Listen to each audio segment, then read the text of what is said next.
Hello everyone, Maurice here, and today I'm bringing you a meta report for Axie Infinity Origins Season 6, the Mystic Era. And if you have already seen the thumbnail, or you already probably know there is something incoming, and that is Momo nerfs are coming. So yes, obviously that just means Momo is causing some trouble as well, and there are also other archetypes that are on top. And yeah, I'll just quickly go through those. Before that, let's just look at the player-based statistics. And now we are up to well, more than 60,000 players. As you can see, the graph is pretty similar. Gradually, the player base is increasing for the season, but in terms of the number of players for every season, I feel like it's getting pretty stable at this point. So about 60,000 is around where, let's say the previous season is as well. So in terms of the challenger, now we already get to close to 5,000 players getting to challenger. And if you want to look at the dragon as well, then you'll see that you probably need to be at high dragon in order to get the AXS rewards.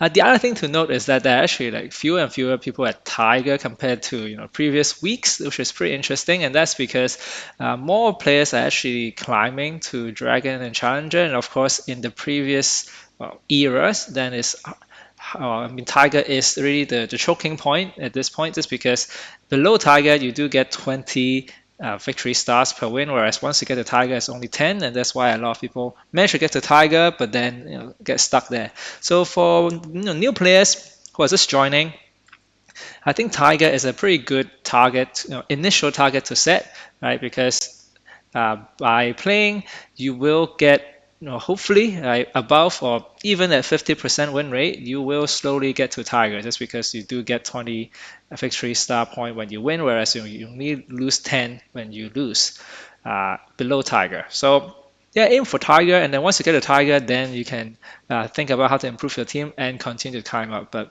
a lot of players are at Tiger. You can see a significant amount of players at Tiger compared to say Bear, Wolf, or Boar. The other interesting thing to note is that there are actually more than 20,000 players at Eggs and Chicks. So actually, even though we see that the total number of players is 60,000, but actually about 20,000 of them haven't really played that much. It's really just play a few games and probably left the game. So that's why there's always that significant proportion of players who come and go every season just to try out the game. Okay, so let's just actually get into the archetype usage. So here it is, and do note that there are very few, maybe about 10 players at 2400 plus. So that's why the very top is always very skewed in that sense. Of course, when you go down, then you can see more diverse meta just because there are more people playing different things. And the top three are basically Brutal Claw right here. So Brutal Claw is now pretty much dominating the very top. And then we have Momo as well. Well, while it still lasts, just because Momo will be nerfed, and now I'll talk about it later. And then we do have some Sandos as well. So Sando is actually quite viable in this era. So if you go down a bit, which is maybe about top 50-ish, right, then you see a bit more some AoE, and I think Fury aggro as well is quite significant. But there are only very few player playing that, but most of the player playing that is in this range. And then we do see a bit of purge, and there's actually a significant amount of so-called multiple archetype, and that's because nowadays it's pretty hard to define a single archetype. For example, let's say there are people playing Momo with AoE, that kind of thing, right? So there's quite a lot of combinations. And also, actually, one thing I should mention is Sponge as well. So Sponge is also, you can see getting quite high up. So those are the few archetypes that you see. Something that I should mention is also even though it is still very small, and that's because I'm only looking at 2 days, day 4 and day 5, because before day 4, people can't really get the runes and charms, so it's probably not fair just to look at those. And of course, I do want to get this out before day 7 really, and that's why I'm only looking at days 4 and 5. And you do see that there's a feathered topaz teams coming up, even though it's a very small percentage, but it's really all at the top, and you'll see later why I want to highlight this team. Okay, and then if you want to look at the rest, right, here is maybe about top 150. If you look at the top, well, I mean 2200 above, and you start to see other things like poison, maybe sustain, yeah, but you don't see too much else. And if you really have to go further down in order to see the so-called previously dominant archetypes like topaz, like leafy, or even triple R, then you have to go further down.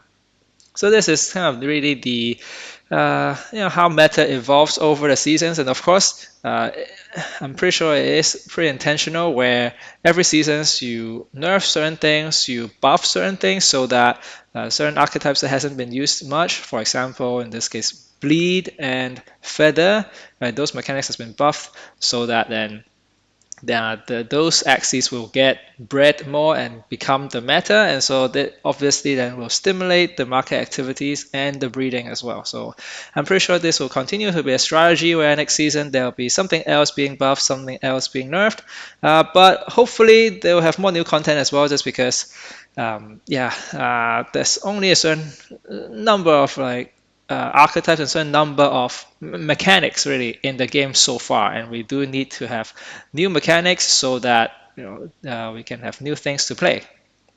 Okay, so let's just go into the win rates, and this is where I probably need to make it a bit smaller. And okay, so here it is.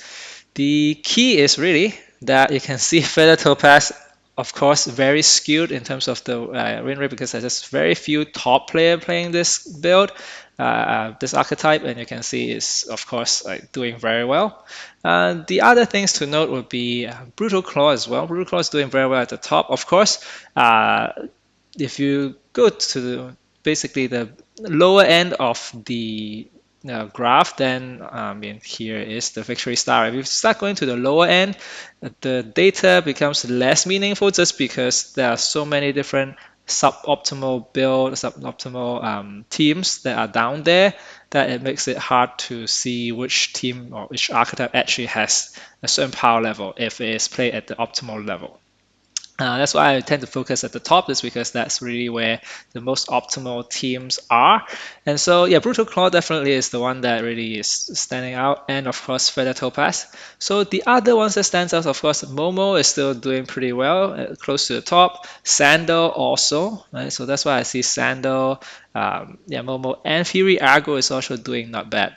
Of course, the meta can also continue to shift as players are continue to adapt. Of course, this season, I mean, this era is very short. It's only 7 days, so that's why it's just going by very quickly.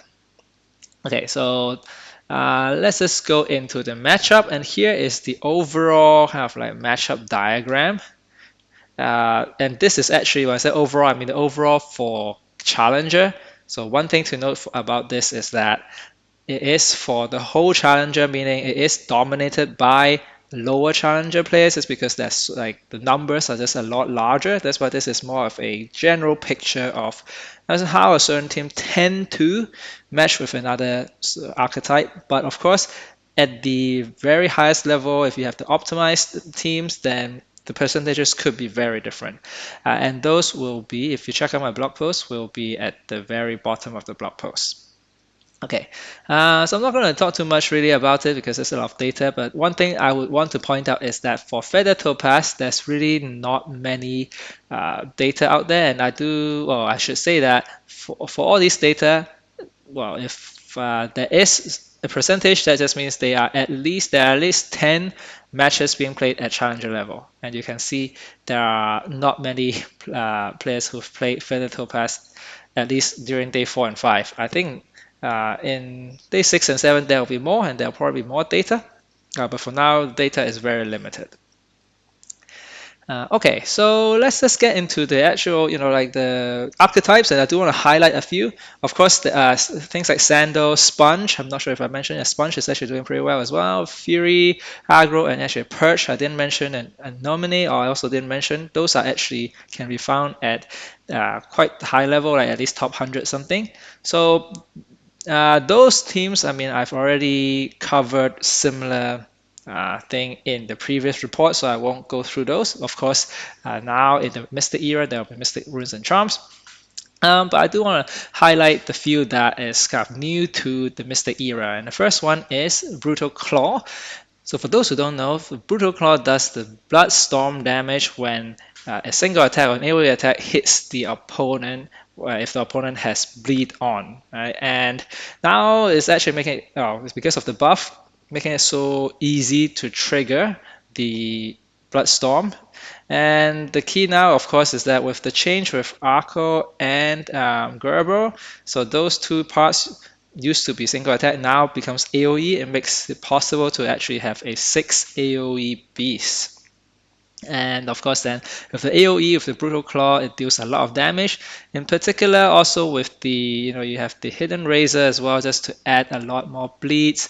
Of course, usually you run at double, at least double, if not triple chubby as well, just so that you can get bleeds onto the opponent very early on. And yeah, Dual Blade and the Scarab and like those to put Grievous Wound on a particular target as well. So yeah, I mean, this is just a lot of damage very quickly with the Brutal Claw, the Bloodstorm damage. So that is basically the gist of the team in terms of how it works. It is actually very good against the Feather kind of, especially Feather Dagger relying team, just because Feather Dagger belongs to the Axie. Then that's why it will trigger the bleed and of course Grievous Wound as well if they use the Feather Dagger. So that's why it is a pretty good team for the meta. In terms of matchup, actually it varies quite a bit, so that's why I'm not going to go into it because it varies in a sense of depending on which V-star bracket you're in, it could vary quite a bit, and that's just because of the players, the how optimal the teams are, that kind of thing. Okay, the next one, of course, is Momo. Do want to talk about Momo before it gets nerfed. And yeah, so for Momo, the key, of course, is Feather Descent. Right? Momo has been around, right? The only difference now is that in the Mystic era, it has Feather Descent, and for Feather Descent, well, I'm not sure if for everyone that might not know, then what happens is that when you get to 10 feathers for Feather Descent, then now it gives you 3 Feather Dagger. So every time you get to 10 feathers, and when it's get to your turn, then you will get the extra Feather Dagger. And also, Feather Descent now gives the ability of Feather Dagger hits twice. And so this is where you can see how fast the damage can build up in terms of the bonus damage with, well, first of all, Concentrate, the Momo's power, as well as just the feathered bonus damage, right? So it just scales up very quickly. So this is, I mean, why the dev has decided to nerf Momo, because it has been so dominant. It's because the damage can just scale very quickly. So actually, I just want to go through the actual change that will happen in the final era. So this is not their first time. It might not be the last time to make mid-season changes with starter Axies. So in this case, so Concentrate. So the Momos mark the debuff. Well, first of all, now it can only be applied by attacks that cost higher than, with non-zero energy cost, basically energy cost higher than 0. So that just means Feather Dagger cannot contribute to Momo's mark. So that slows down Momo's ability to ramp up the damage pretty significantly. So I feel like this change alone probably is enough. But then there are further things as well. So the other thing is Momo's mark is now a debuff that can be cleansed. So before it can't be cleansed, and now it can be cleansed, meaning that the opponent, there will be some sort of counterplay, right, where at least it's possible, where you can just cleanse off the debuff, and so then the Momo's mark will have to ramp up again. So that is another change. So these two changes already, I think, is pretty significant. Of course, the second one, depending on the matchup, the first one applies for every single matchup. And finally, I'm not sure why they do it. For Little Bro, the Feather Daggers can only be kept at 2 copies. So you can only get 2 copies as opposed to 3, which of course slows down by quite a bit as well, even though most of the time you probably get 2, but there are times where you high roll and get 3. But yeah, so that those are the 3 changes, and especially with the first one, I think Momo is gonna be at least not going to be at the top. I think it's still possible to get a challenger, maybe low challenger, but probably not as dominant as it is now. Okay, so here's the tweet about this, but I'm just going to scroll through this. And finally, I do want to talk about this up and coming archetype, which is called Feathered Topaz, or at least I call it Feathered Topaz. And how it works is actually about getting feathered so that you can trigger the Feather Descent to get the Feather Daggers. Alright, so once you get to 10 feather stacks, then you can get to the 3 feather dagger, and then you play that feather dagger, just keep getting more feather stacks. And of course, they actually run multiple copies of Cloud as well. So this tail, the Cloud, also either give you 1 feather stacks or give you 1 feather dagger. So usually you want to get the feather dagger. And the idea is, of course, ramp up the feather bonus damage for all 3 of the Axies. Of course, get the feathers up, and then get the feathers dagger going, and then because feather dagger, when you play it, it gets banished, so it contributes to the banish pile relatively quickly. And then of course, Topaz will deal a lot of damage late game. Okay, so yeah, so that's really the gist of it. And usually the setup is, well, at least at the top, is like this with the Sacred Feather front, which really gives you a lot of value, sometimes even 200 HP of value. So because if it is at about 10 stacks, right, then they'll give you half the HP back. Of course, Last Stand as well at the back, where especially you have Topaz at the back, having Last Stand, just being able to finish games off. When the opponent gets you to the Last Stand immortal state. Usually, they run also 1 current tail just to match the tempo of other teams as well. So that is the gist of it. Of course, it's actually okay. One thing I should note is that the teams that are playing at the top are actually not the most optimized teams as well, I would say. Of course, like most of the parts are optimized, but I'm sure like throughout the season, right, the rest of this era and also next era, there'll continue to be further optimization and probably further experimentation on how to make this work even better. Even though now it's already working very well, but once you have the perfect axes, and I feel like Feather Topaz could be, maybe even at the top of the meta at the end of the season. Who knows? Okay, so that is pretty much it for this meta report. So do want to give a bit of conclusion.